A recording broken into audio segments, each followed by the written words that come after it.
गाजीपुर की मंडी से घर लौट रहे कारोबारी के साथ लूट। राजस्थान का रहने वाला है कारोबारी। पुलिस मामले में कर रही है जांच।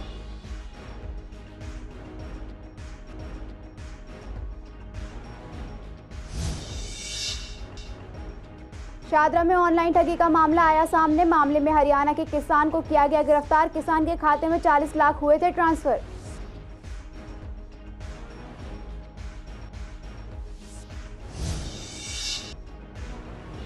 स्कूलों में सोमवार से शुरू होगी दाखिले की प्रक्रिया। ऑनलाइन एडमिशन की हुई शुरुआत। बच्चों को एसएलसी के साथ किया जा रहा है दाखिल।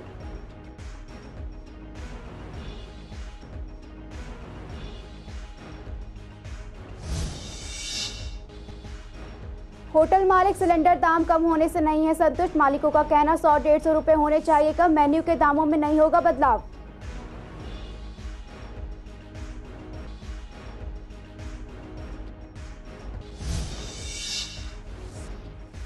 महारैली को लेकर बीजेपी ने विपक्ष को घेरा। आप और कांग्रेस के नेताओं का कहना जनता विपक्ष के साथ। रविवार को हुई थी रामलीला मैदान में रैली।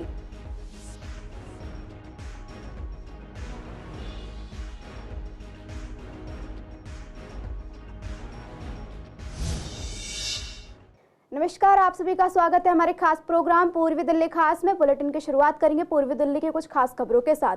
ईस्ट डिस्ट्रिक्ट के गाजीपुर इलाके में बकरा मंडी में भेड़ बकरियां बेचकर राजस्थान लौट रहे एक कारोबारी को जहर खुरानी गैंग ने लूट लिया।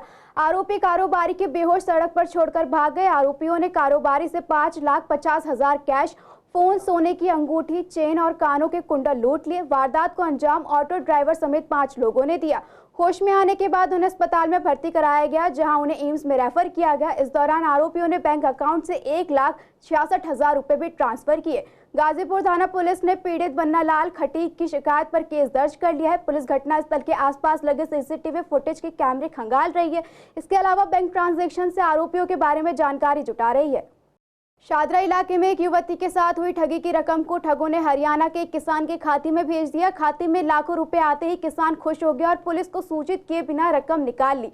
शादरा जिले के साइबर सेल थाना के हरियाणा किसान पुष्कर कौशिक को गिरफ्तार किया। पुलिस ने इसके पास से 2 मोबाइल, 2 एटीएम और अन्य सामान बरामद किया है। जिला पुलिस उपायुक्त सुरेंद्र चौधरी ने बताया कि पायल नाम की एक महिला ने 17 लाख रुपए ठगी की शिकायत साइबर थाने में दी थी। उसने अपनी शिकायत में कहा कि अक्टूबर साल 2023 में एक अज्ञात नंबर से फोन आया था। ऑनलाइन निवेश करने पर अधिक मुनाफा होने का झांसा देकर ठग ने झांसे में आकर उसने 1,000 निवेश किए थे। उसके बाद 1,300 रुपए मिले। उसने धीरे धीरे 17 लाख रुपए निवेश कर दिए।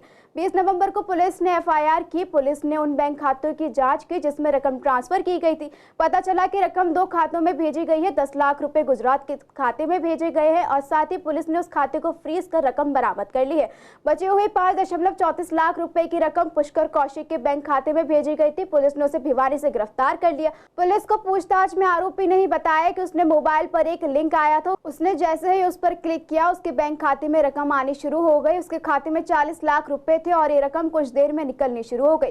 वो बैंक गया और उसने अपना खाता फ्रीज करवा दिया। उसके खाते में 16 लाख की रकम होल्ड हो गई। उसने वो रकम निकाल कर खर्च कर दी। उसे नहीं पता कि इतनी रकम उसके खाते में किसने भेजी थी। पुलिस इसका पता लगा रही है। स्कूलों में 1 अप्रैल से 6th और 9th क्लास के लिए दाखिले की प्रक्रिया शुरू हो चुकी है। साथ ही स्कूलों में नए सेशन की भी शुरुआत हो गई है। ऐसे में जब हमने पूर्वी दिल्ली के कई स्कूलों में जाकर जायजा लिया तो टीचर्स ने बताया कि सरकारी स्कूलों में अभी प्लान्ड और नॉन प्लान्ड एडमिशन किए जा रहे हैं, जिसमें उन बच्चों को दाखिला मिल चुका है जो स्कूल से ही जुड़े प्राइमरी स्कूलों से आए हैं। वहीं बाकी के बच्चों के लिए ऑनलाइन एडमिशन की शुरुआत की गई है, जिसमें पेरेंट्स के सभी डॉक्यूमेंट्स और बच्चों की एसएलसी के साथ ही बच्चों को दाखिला दिया जा रहा है।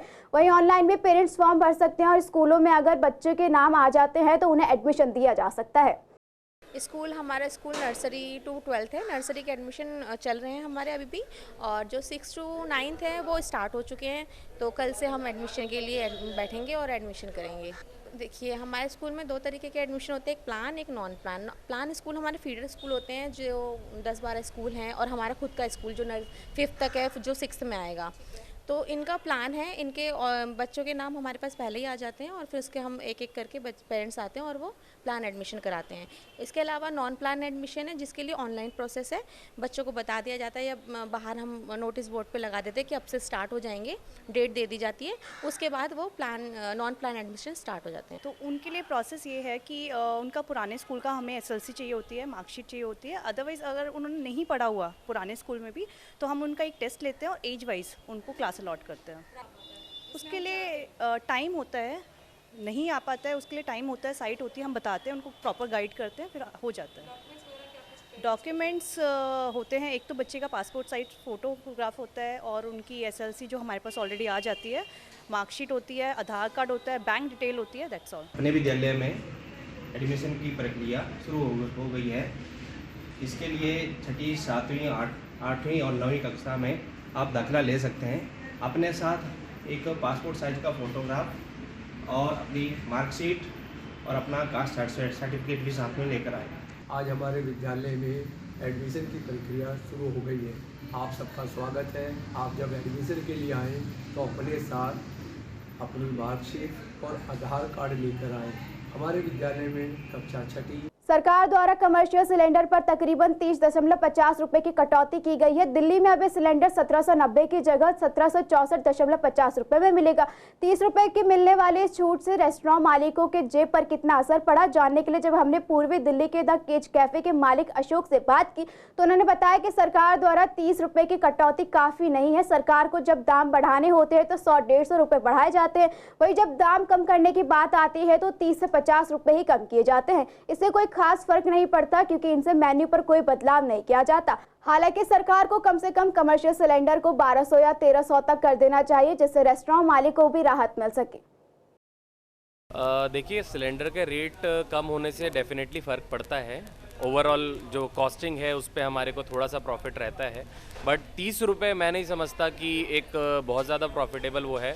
बट हाँ, अगर रेट्स लाइक 100 रुपीज़ या 150 रुपीज़ का फ्लक्चुएशन आता है तब हमारे लिए ज़्यादा बेटर रहता है। अब इसके पीछे तो क्या लाइक गवर्नमेंट की स्ट्रेटजी है वो तो नहीं आइडिया, बट 30 रुपये से हमारे को ये मतलब लगता है कि इतना कुछ प्रॉफिटेबल नहीं है। बट हाँ, कम होना एक अच्छा इंडिकेशन है, माइट भी आगे और अगर कम होगा तो और अच्छा रहेगा हमारे। थोड़ा सा देखिए क्या होता है, हमारा प्रॉफिट कम होता है क्योंकि हम बार बार रेस्टोरेंट के रेट्स वगैरह तो चेंज नहीं कर सकते। सो मतलब हमारे को थोड़ा सा अपना प्रॉफिट एक तरीके से कम करना पड़ता है और फिर उसके बाद रेस्टोरेंट तो करना ही है, बिकॉज रेस्टोरेंट का जो मेन्यू है और जो बाकी सारी चीज़ें हैं वो तो हम बार बार इंक्रीमेंट नहीं कर सकते। 31 मार्च को इंडिया गठबंधन के दिल्ली के रामलीला मैदान में एक बड़ी रैली का आयोजन किया गया। इस रैली में हजारों की संख्या में भीड़ देखने को मिली। रैली का मकसद लोकतंत्र बचाओ के साथ दिल्ली के सीएम की गिरफ्तारी के मुद्दे को जनता के बीच भी रखना था। इसे लेकर हमने भाजपा, कांग्रेस और आम आदमी पार्टी के नेताओं से बात की, जहां कांग्रेस और आप नेताओं का कहना था कि ये एक विशाल रैली थी जहां हजारों की संख्या में लोग पहुंचे और संविधान बचाने के लिए आए थे। तो वहीं बीजेपी का कहना है कि जो पहले कभी एक दूसरे को भ्रष्ट बोलते थे, आज वो एक मंच पर है क्योंकि सभी भ्रष्ट एक साथ आ गए हैं, इसलिए वो मंच साझा कर रहे हैं। जनता इन्हें जल्दी जवाब देगी। वो तो घबरा रहे थे, कांप रहे थे, पत्ते की तरह कांप रहे थे और जो बात बोल रहे थे वो सब उन्हें नहीं समझ में आ रही थी मैं क्या कह रहा हूँ। आज और नए लग गए, सारे के सारे जितने भी वो बस स्टैंड है ना, सब पे पता नहीं भ्रष्टाचारी भ्रष्टाचारी क्या लिखा हुआ है, पढ़ा नहीं मैंने पूरा क्या, लेकिन और लगा दिए। ये बेसिकली क्या है, उल्टा चोर कोतवाल को डांटे।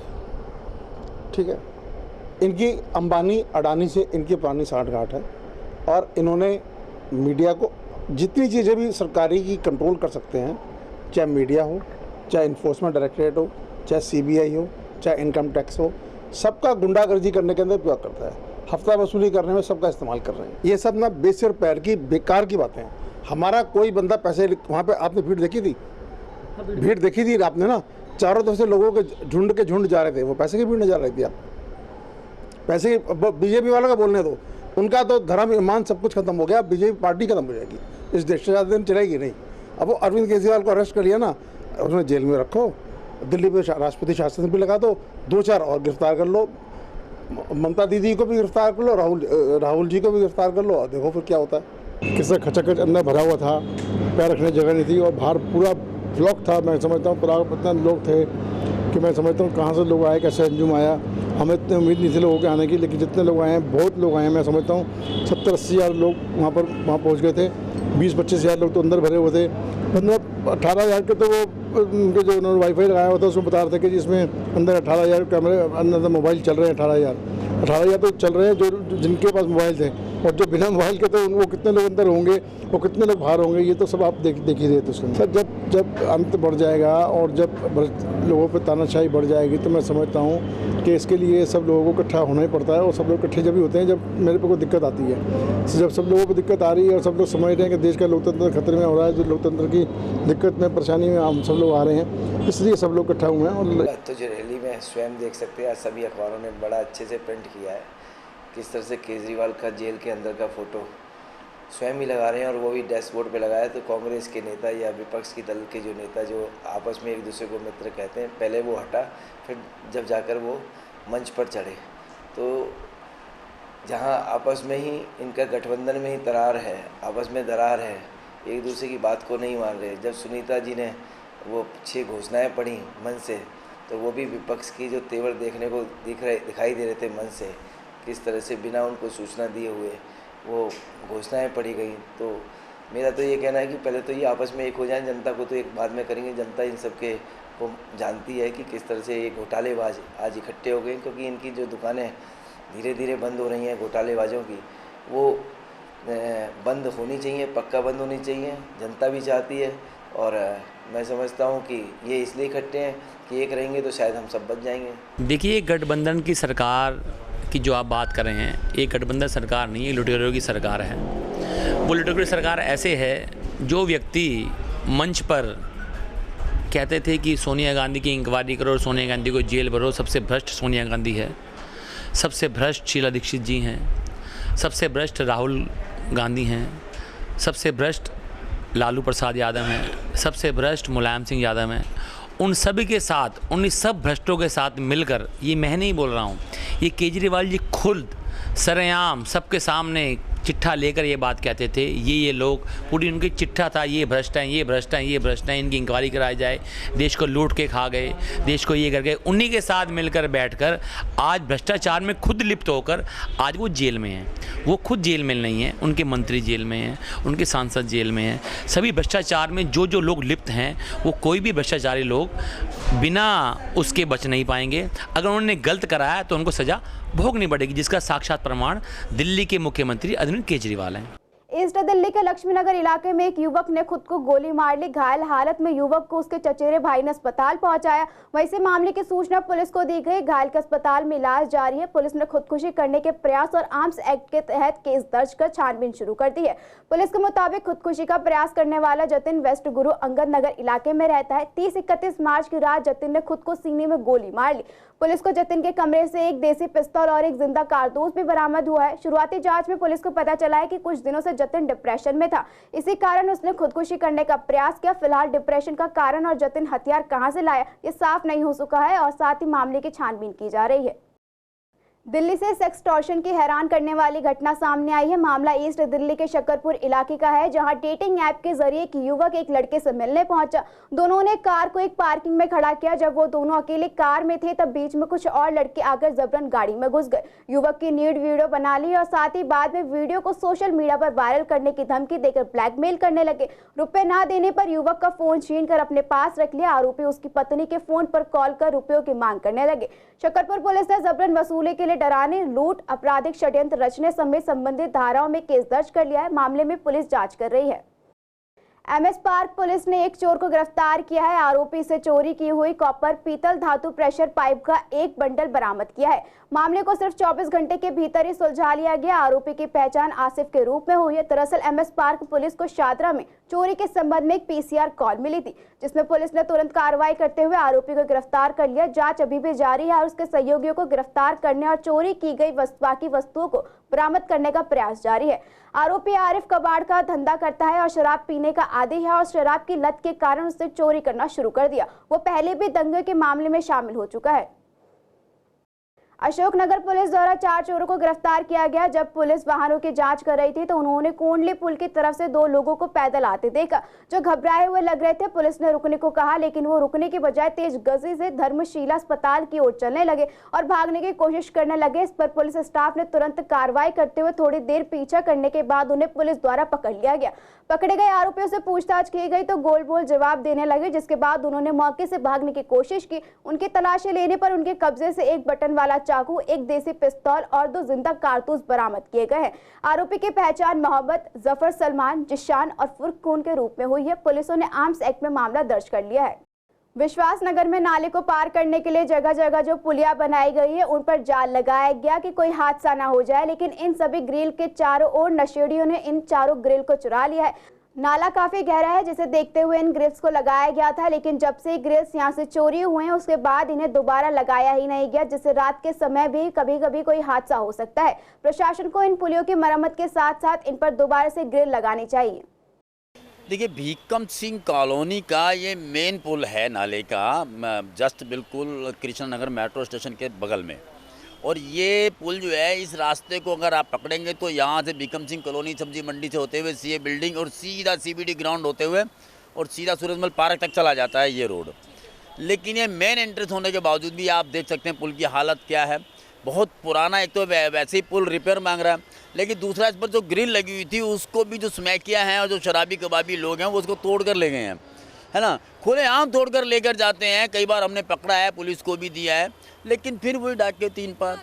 कई बार इसके ऊपर लोगों को मैंने बैठे हुए देखा है और मैंने कहा भाई गलती से अगर पीछे गिर गए तो सीधा नाले में जाओगे, है ना, क्योंकि ये बहुत रिस्क है। कई बार छोटे छोटे बच्चे इसके ऊपर खड़े होकर चलते हैं, तो ये वास्तव में एक दुख का विषय है। प्रशासन को इस तरफ ध्यान देना चाहिए। ये तकरीबन यहाँ पे सरकार के द्वारा काम तो कराए जाते हैं हर वक्त, जैसा अभी फुट ओवर ब्रिज का काम हुआ है, ग्रिल का काम हुआ कुछ, लेकिन ज़्यादा समय तक चलती नहीं है ये चीज़ें। यहाँ पे चोरी चकारियाँ बहुत ज़्यादा होती हैं। जो स्मैक के मतलब नशा वगैरह करते हैं, जो लोग नशा वगैरह करते हैं उनके थ्रू ये चीज़ें तोड़ी जाती है। और ये खुलेआम होता है, दिन दहाड़े होता है, भले इसको शायद कोई रोकने वाला नहीं है। तो अभी जैसे जिस सब देख रहे हो, अब ये देख लो, इससे कई हादसे होने के डर रहते हैं। छोटे बच्चे हैं, बड़े यहाँ पे बैठते हैं, खड़े होते हैं, तो नाले में गिरने का बहुत डर बना रहता है। ये तकरीबन आप देखो तो कई सालों से जब से लगी है, रोज़ एक नई ग्रिल हटी रही है, क्योंकि उनका काम होता है रोज़ एक एक ग्रिल चुराना, क्योंकि ये नहीं रोज़ एक साथ हट रही है, 1 ग्रिल 2 ग्रिल। देखो, यहाँ पर नाना प्रकार की समस्याएं हैं। ये पुल जो है भीकम सिंह कॉलोनी का है और इससे निकल के सीबीडी ग्राउंड पहुँच जाते हैं। जितने भी है इसमें किए हैं, ये हैं, ग्रिल तोड़ के ले जाता है, कोई कार्रवाई नहीं, कोई देखने वाला नहीं। ये सबरी तोड़ के ले गए, आप देख ही रहे हो। अब हाल कोई गिर जाए यहाँ, कभी किसी को उठा के फेंक दे। रात में 12 बजे भी आते हैं लोग। ये तो बहती हुई पुलिया, बहुत लोग आते हैं यहाँ, कोई के भैया नहीं, फ़ोन ने छुड़ा के भाग जाते हैं। ऐसे में बस वही सरकार को एक्शन लेनी चाहिए इस चीज़ के लिए। जी हाँ, और शाम को सबसे ज़्यादा यहाँ पे चोरी चकारी का सबसे ज़्यादा वो होता है, लेडीज़ों को भी डर लगता है, गाली गलौज ज़्यादा हो। पूर्वी दिल्ली के पांडव नगर में 4 साल की बच्ची के साथ दुष्कर्म के आरोपी के खिलाफ सख्त कार्रवाई की मांग को लेकर महिला बचाओ संघर्ष समिति ने आरोपी के घर के बाहर प्रदर्शन किया। इस प्रदर्शन में हिंदू संगठनों से जुड़े कार्यकर्ता शामिल हुए और आरोपियों को फांसी की सजा दिए जाने की मांग को लेकर जमकर नारेबाजी की। प्रदर्शन को देखते हुए आरोपी के घर के आसपास भारी संख्या में पुलिस बल को तैनात किया गया। प्रदर्शन में शामिल महिलाओं ने कहा कि बच्ची के साथ दुष्कर्म के मामले को फास्ट ट्रैक कोर्ट में भेजा जाए और आरोपी को फांसी की सजा दी जाए। इसके साथ ही महिलाओं ने आरोपियों की बहन के खिलाफ भी कार्रवाई की मांग की। आरोपी की बहन ट्यूशन सेंटर चलाती है जिसमें आरोपी पढ़ाता था। आपको बता दें कि शनिवार देर शाम ट्यूशन पढ़ने गई 4 साल की बच्ची के साथ दुष्कर्म की घटना सामने आई थी। आरोप है कि ट्यूशन टीचर ने बच्ची को अकेला पाकर दुष्कर्म की घटना को अंजाम दिया। बच्ची ने आप बीती अपने परिजनों को बताई, जिसके बाद घटना की शिकायत मंडावली थाने में की गई। पुलिस ने मामले की गंभीरता को देखते हुए आरोपी के खिलाफ मुकदमा दर्ज कर आरोपी को तुरंत गिरफ्तार कर लिया है। पूर्वी दिल्ली खास में इतना ही। खबरों के लिए बने रहिए CCN लाइव के साथ।